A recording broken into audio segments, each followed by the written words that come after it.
semoga kita selalu diberikan kesehatan ya. Baik, sesuai yang Ibu share malam tadi, bahwasannya hari ini kita tidak bisa melakukan pembelajaran secara tatap muka, tetapi kita bisa melakukannya secara Zoom meeting. Oke, coba untuk semuanya diharapkan agar open cam. Oke, semuanya udah open cam ya. Baik, untuk memulai pembelajaran kali ini, alangkah baiknya kita berdoa bersama-sama. Berdoa dalam hati dimulai. Selesai. Oke, sebelumnya Ibu absen dulu ya. Yang hadir bilang hadir, lalu angkat tangan juga ya. Oke. Dalian Jaina hadir? Hadir. Sarah Munawaroh hadir? Hadir. Baik, alhamdulillah hadir semuanya ya. Alhamdulillah semuanya dapat menghadiri pembelajaran secara online ini dalam keadaan sehat. Langsung saja ya, kita masuk ke dalam materi kali ini, yaitu tentang kebudayaan masyarakat Mekah sebelum Islam. Baik, sebelum kita membahas materi kali ini, coba ada yang masih ingat pembelajaran minggu kemarin itu tentang apa? Ayo, ada yang masih ingat? Iya betul, pengertian sejarah kebudayaan Islam. Coba ada yang masih mengingat apa itu sejarah kebudayaan Islam? Bagaimana Dini? Ya bagus, ya betul sekali ya jawabannya. Alhamdulillah kalian masih mengingat ya pembelajaran minggu kemarin, dan semoga pembelajaran kali ini tetap konsentrasi ya. Oke, sebelum ke pembelajaran, sebelum ke materi tentang kebudayaan masyarakat Mekah sebelum Islam, di sini Ibu akan menyampaikan dulu tujuan pembelajaran kali ini. Baik, tujuan pembelajaran pertama yaitu peserta didik dapat menganalisis keyakinan bangsa Arab pada masa jahiliyah. Itu tujuan pembelajaran yang pertama. Yang kedua atau yang terakhir yaitu peserta didik dapat menganalisis perkembangan kebudayaan masyarakat Arab pra-Islam. Oke, itu untuk tujuan pembelajaran kali ini ada dua ya. Jadi diharapkan kalian setelah pembelajaran ini selesai, kalian bisa mencapai dua tujuan pembelajaran ini. Kali ini kita akan membahas materi tentang kebudayaan masyarakat Mekah sebelum Islam datang. Para ahli sejarah menyebutkan masa sebelum kehadiran Islam yang dibawa oleh Rasulullah SAW itu disebut sebagai masa jahiliyah. Coba, ada yang tahu nggak apa itu jahiliyah atau masa jahiliyah? Dari banyaknya yang hadir di sini, apakah ada yang tahu apa itu jahiliyah? Ya, bagaimana Dalfa? Iya betul, masa jahiliyah itu yaitu masa kebodohan. Jadi masyarakat Arab atau masyarakat Mekah sebelum Islam datang itu disebut dengan masa jahiliyah atau masa kebodohan. Nah, nanti kita jelaskan ya di selanjutnya mengapa bangsa Arab atau masyarakat Mekah sebelum Islam datang itu disebut dengan masa jahiliyah. Sebelumnya, Ibu di sini akan menjelaskan dulu di mana letak Arab Saudi itu atau Mekah itu, biar kalian bisa membayangkan di mana letak Mekahnya itu ya.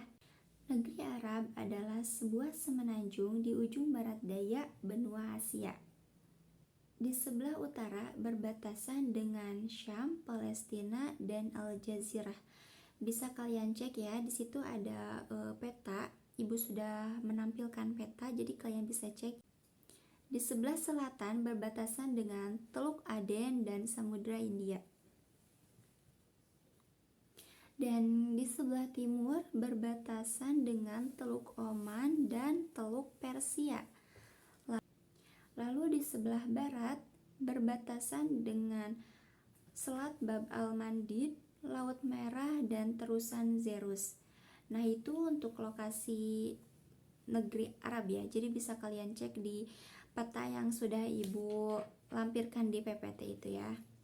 Nah, setelah kalian mengetahui letak di mana sih negara Arab itu, nah di sini Ibu akan menyampaikan tentang keadaan kota atau negeri Arab itu seperti apa.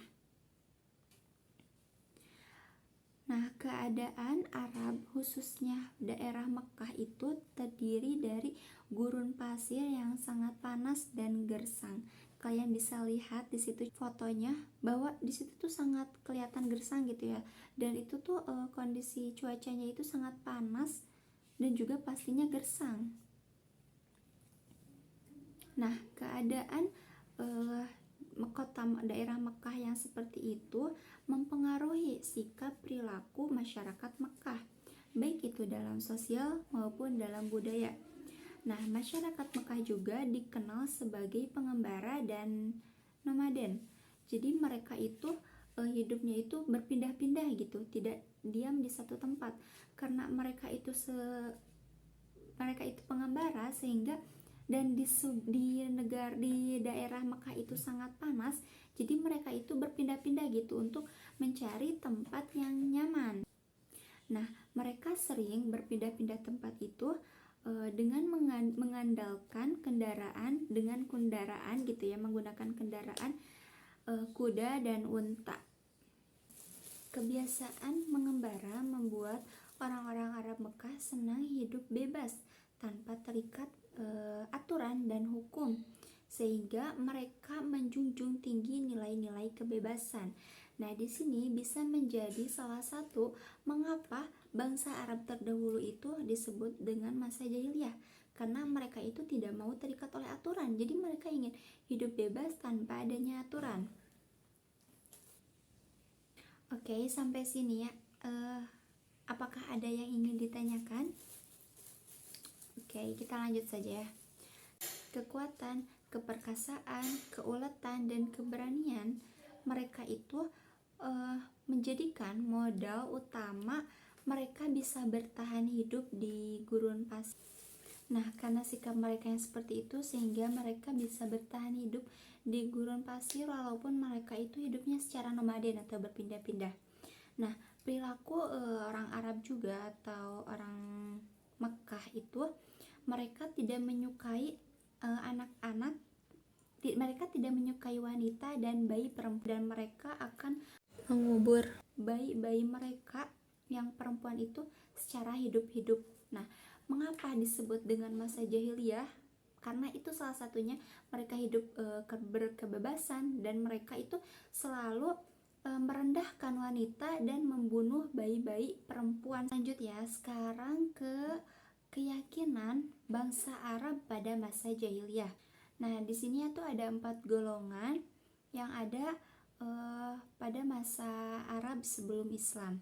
Yang pertama itu yaitu golongan orang yang tidak mempercayai Tuhan dan tidak mempercayai adanya kebangkitan. Jadi ada suatu golongan mereka itu tidak mempercayai adanya Tuhan, dan juga mereka tidak mempercayai adanya hari kebangkitan kelak setelah kita meninggal. Lalu mereka nggak percaya gitu akannya adanya hari kebangkitan. Nah, itu golongan yang pertama. Lalu golongan yang kedua yaitu golongan yang mempercayai adanya Tuhan, tetapi mereka tidak mempercayai adanya hari kebangkitan. Nah, jadi golongan ini tuh mereka percaya nih ada Tuhan, tetapi mereka tidak percaya bahwa setelah kematian itu, setelah semuanya hancur itu, adanya hari kebangkitan. Nah, itu golongan yang kedua. Lalu golongan yang ketiga yaitu golongan yang menyembah berhala. Jadi salah satu mengapa disebut jahiliyah itu, mereka itu membuat berhala lalu mereka itu menyembahnya sendiri. Jadi mereka itu menganggap berhala itu sebagai Tuhan, tapi mereka sendiri gitu yang membuat berhala itu. Nah, itu golongan yang ketiga. Lalu golongan yang keempat yaitu golongan yang lainnya. Seperti apa? Seperti Yahudi, Nasrani, lalu Majusi, terus ada juga yang menyembah jin, bahkan malaikat. Nah, itu 4 golongan yang ada pada masyarakat Arab. Baik, setelah kita bahas tadi tentang keburukan-keburukan gitu ya, masa jahiliyah itu seperti apa. Nah, di balik keburukan-keburukan orang-orang Arab terdahulu itu, tetapi ada sisi positifnya. Jadi orang-orang Arab juga memiliki sisi positifnya. Nah, perkembangan kebudayaan masyarakat Arab pra-Islam itu ada 6. Yang pertama yaitu tradisi keilmuan. Nah, bangsa Arab pra-Islam ini telah mampu mengembangkan ilmu pengetahuannya, terbukti dengan dikembangkannya di bidang astronomi yang ditemukan oleh orang-orang Babilonia. Ilmu astronomi ini berkembang di Arab setelah bangsa Babilonia diserang oleh bangsa Persia, sehingga mereka itu dapat mengenalkan ilmu astronomi kepada orang-orang Arab pada masa itu. Nah, yang kedua itu berdagang. Jadi bangsa-bangsa Arab pra-Islam itu mereka sangat pandai di bidang perdagangan gitu. Ketiga itu bertani.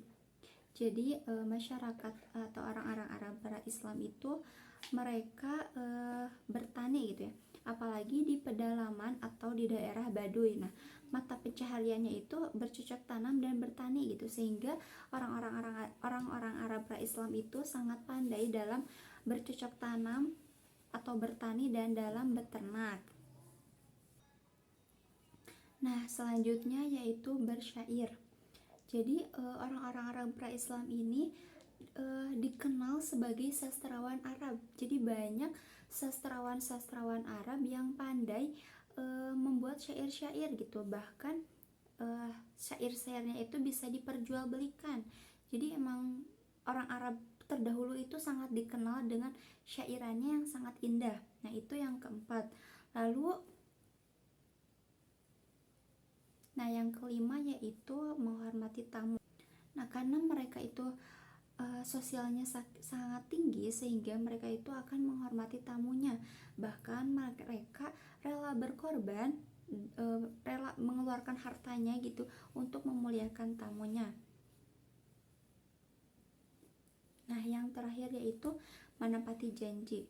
Jadi bagi orang-orang Arab itu menepati janji itu adalah hutang yang harus dibayar, dan mereka itu menganggap bahwa jika tidak menepati janji itu sebuah aib, sehingga mereka ketika berjanji mereka akan menepati janjinya. Nah, mungkin itu keenam dari kebudayaan gitu ya, atau sisi positif yang ada pada masyarakat Arab. Walaupun masyarakat Arab itu sangat dikenal dengan jahiliyahnya gitu ya, masa bodohnya, tapi kita juga bisa mengambil sisi positifnya tadi, seperti mereka sangat menghormati tamu, lalu menepati janji, lalu mereka juga dalam berdagang itu sangat bagus gitu, dan dalam ilmu pengetahuannya juga mereka nggak kalah bagus gitu ya. Jadi kita bisa mengambil hikmahnya dari sisi positif yang dimiliki orang. Penyampaian materi kali ini sudah selesai. Semoga apa yang Ibu sampaikan itu dapat kalian mengerti, dapat kalian pahami, dan dapat kalian ambil hikmahnya. Nah, untuk melihat tujuan pembelajaran kali ini tercapai atau tidak tercapai, Ibu akan memberikan sedikit tugas, memberikan sedikit pertanyaan mengenai materi yang telah Ibu sampaikan. Nah, baik, sebelumnya coba kalian siapkan dulu alat tulisnya. Jika sudah, maka catat apa yang Ibu ucapkan ya. Oke, soal nomor 1 yaitu bagaimana keadaan Mekah pada saat itu, atau keadaan Mekah pada masa pra-Islam. Sudah? Oke, nomor 2, keyakinan apa saja yang ada atau keyakinan apa saja yang dianut oleh orang Arab pra-Islam. Oke. Dan soal yang terakhir yaitu bagaimana perkembangan kebudayaan masyarakat Arab pra-Islam, yang tadi sudah Ibu jelaskan ya. Oke, 3 saja. Ibu hanya memberikan 3 pertanyaan. Nanti setelah nanti jawabannya kalian tulis di buku catatan kalian masing-masing. Lalu hasilnya kalian foto dan kirim japri langsung ke Ibu ya. Baik, alhamdulillah. Sebelumnya Ibu akan menyimpulkan pembahasan kita kali ini ya. Nah, para ahli sejarah mengatakan keadaan masyarakat Arab pra-Islam itu disebut dengan masa jahiliyah, yang sangat menjunjung tinggi nilai-nilai kebebasan. Lalu ada 4 golongan atau ada 4 keyakinan masyarakat Arab pra-Islam. Yang pertama yaitu golongan orang yang tidak mempercayai Tuhan dan tidak mempercayai adanya kebangkitan, hari kebangkitan. Lalu yang kedua, golongan yang mempercayai adanya Tuhan tetapi mereka tidak mempercayai adanya hari kebangkitan. Yang ketiga, golongan yang menyembah berhala. Dan yang terakhir yaitu golongan yang lainnya atau seperti Nasrani, Yahudi, Majusi, penyembah jin, bahkan malaikat. Nah, itu untuk keyakinan Arab pra-Islam. Selanjutnya yaitu perkembangan kebudayaan masyarakat pra-Islam atau sisi positif yang dimiliki Arab pra-Islam. Di antaranya itu yang pertama, tradisi keilmuan, lalu bertani, berdagang, bersyair, sangat menghormati tamu, dan yang terakhir menepati janji. Nah, itu untuk kesimpulan materi kali ini. Baik, sebelumnya Ibu akan memberikan tugas untuk minggu depan. Nah, materi minggu depan itu tentang strategi dakwah Rasulullah di Mekah. Nah, Ibu ingin kalian mencari informasi tentang materi strategi dakwah Rasulullah di Mekah. Jadi nanti Ibu, itu untuk materi minggu depan ya. Jadi kalian sebelum nanti minggu depan gitu, sebelum pembelajaran minggu depan, Ibu harap kalian sudah memiliki informasi tentang strategi dakwah Rasulullah di Mekah. Jadi kalian bisa membacanya lalu mencatatnya atau mencari dulu di internet tentang materi minggu depan. Dan terima kasih juga kalian sudah meluangkan waktunya untuk mengikuti pembelajaran kita kali ini secara online atau Zoom meeting. Ibu akhiri pembelajaran kali ini. Wassalamualaikum warahmatullahi wabarakatuh.